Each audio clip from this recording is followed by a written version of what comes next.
My shoulder's killing me. I mean, for real, was killing me. And I'm looking around to make sure not to make any sudden moves, waiting, see which direction the Indians are coming from. I mean, it's real life stuff. So right there is a perfect example. I mean, that dream was 30 years ago, and it's still in my mind as fresh as yesterday. Well, do you know what? You could have maybe, had a dream, which wasn't a dream.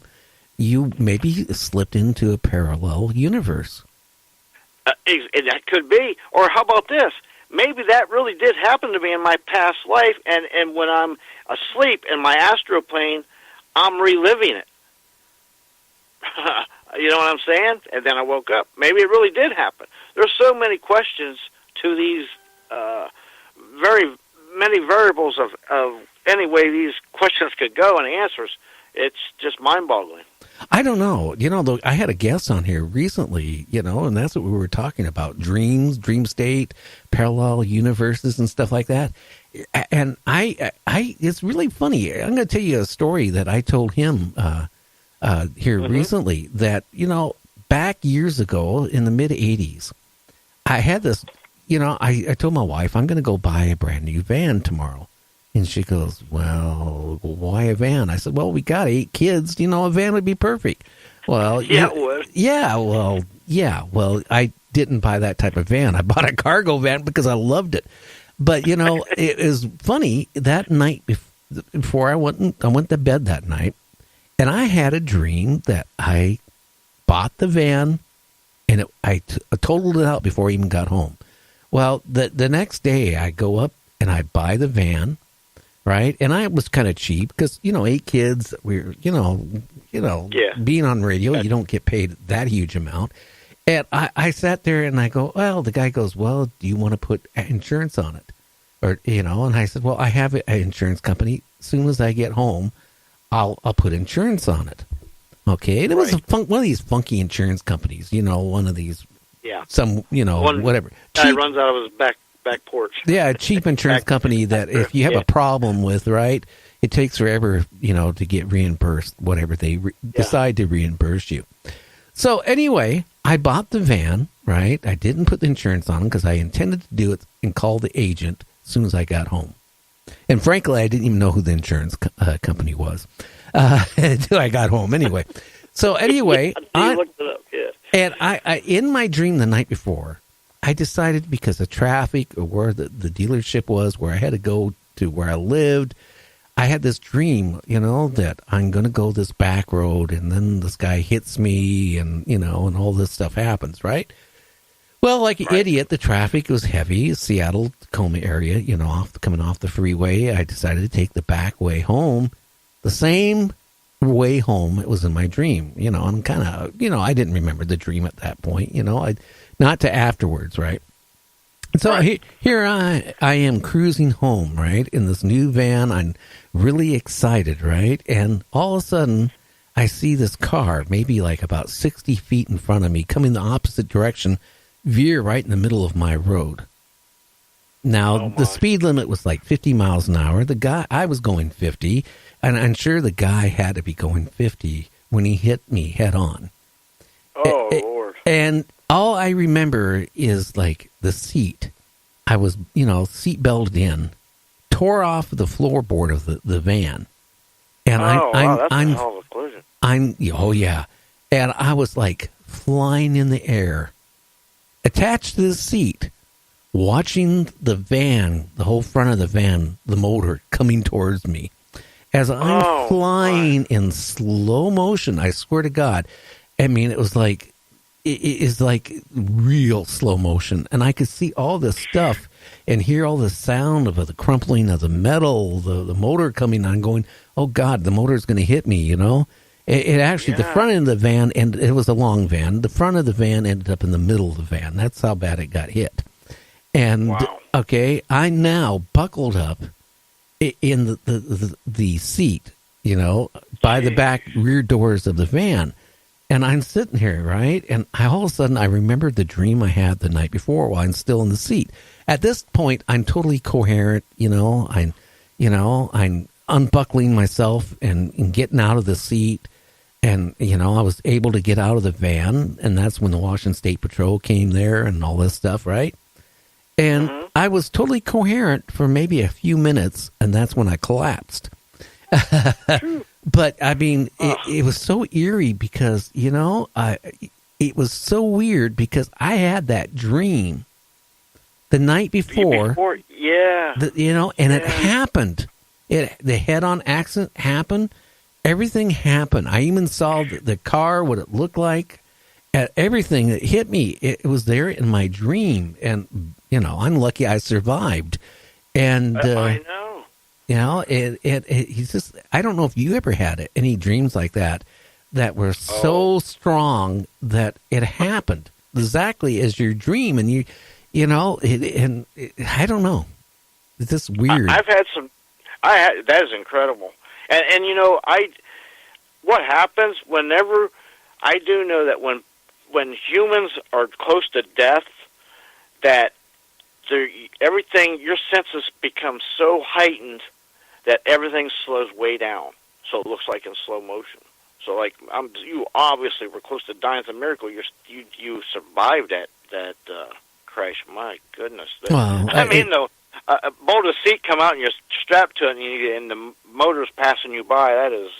That's something else right there, I'll tell you. And, and all that, impact all had to be in like a milliseconds, But, right. But it was like time stood still for that period. Yeah. That whatever, a couple milliseconds, honestly, would have been like if you took a stopwatch and let's say it was 30 seconds long. That's what it felt like. It was so weird to watch things go flying, pieces of the inside of the van flying real slow right by you, and you're absorbing all this stuff that a normal person wouldn't even absorb what was going on all around him. But I saw all this stuff going on all around me.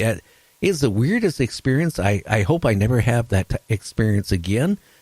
It's almost like a near-death experience because when you near death, your senses become so heightened of self-awareness, self-defense, self-preservation that everything slows way down, and that's what you experience. That is verbatim what you experience. That is incredible. Yeah, I can tell you one thing: the seatbelt probably did save my life. Because I was still in the seat, okay, which probably absorbed some of the impact bouncing around in that van, Can you imagine the kinetic force and energy behind that? That you in the seat broke the bolts and left that van. I mean, that is a hell of an impact. My goodness. Well, it was really when the Washington State Patrol got there, and the paramedics got there. They said, "Sit down." I go, "Well, I'm fine." And then, right after I said that, that's when everything went black. Yeah. And the next thing I wake up and I'm in the hospital, they're asking me who I am, and I didn't even know who I was. They go, "Well, are you married? Do you have your wife's phone number?" What wife? I didn't even, I was like that, I guess, from what they told me for about an hour. So I didn't have. You probably was in severe shock and concussion, I would imagine, for sure. Yeah, it messed my back up, too, pretty bad for the rest of my life after that. I guess so. When you get thrown out of a seat that was bolted down and you're still buckled to it and you're flying through the air, something's got to give, buddy. Well, I did, but I'm telling you one thing. Make sure if you buy a vehicle, get insurance on it before you leave the lot. That's usually a good idea. The insurance don't buy it from a guy that's running it out of his back room in his house. Well, you know what was interesting? The insurance company paid off for the van instantly, right? But my medical bills, even back then, this was like in the mid-'80s, it was really expensive. And, I fought them for a year. Both his insurance company, my insurance company. Excuse me, folks. The amount of settlement I got after I paid off the doctor, the hospital, and the therapist for learning how to walk normal after that. I think I ended up like $700 or $800 back then after everybody got paid, and all the pain and suffering I had to go through. I tell you, get good insurance. Yeah, definitely a good idea. It's not worth it, especially if you're having a premonition about a van in a street and you see it the next day. You best make a call. But how do you know, James? Like, you're having a lucid dream, right, at night. Yeah. How do you know that is not, if it's going to happen or not? I mean, seriously, when I had that dream, I tossed it all in my mind as well. Gee, it's because my wife probably wasn't really happy I was going to be buying that new vehicle. And that's why I ended up having a dream like that. And how did I know it was going to happen? Yeah, that's the only time in my life I ever had. And I don't want to ever. I never want to go through that again.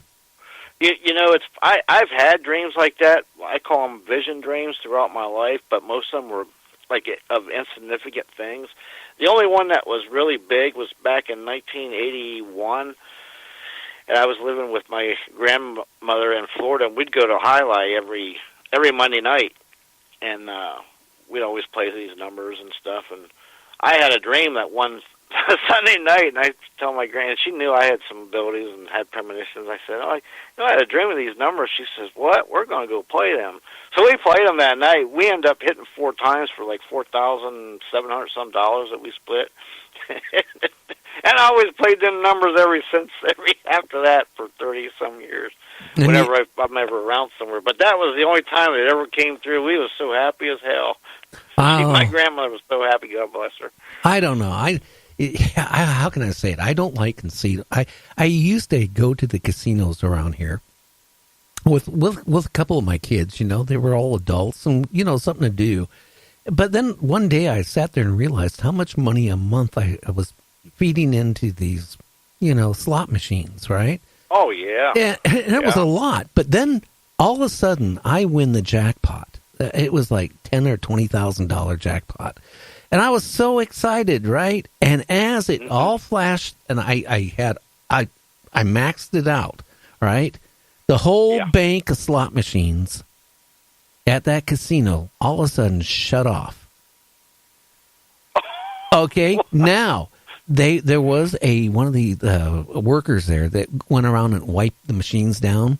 She saw that I hit the machine, the alarm, and everything went off, right? Now, do you think the casino would pay me? No. They said, well, we had a computer glitch. But we'll give you $50. We'll give you a token. Here's $50. I go, hey, I think I just won $10,000 or $20,000. Well, our computer crashed. I'm sorry, it's nothing we can do about it. Prove it to me. And I said, you must have I called them the next day, and they said, our backup hard drive crashed also. And then I started thinking, okay, well, you know what? I'm not going to go into a casino anymore. And that broke my habit because I hate to say it. I'm not saying that they were dishonest, but I tell you what. Well, here's the thing.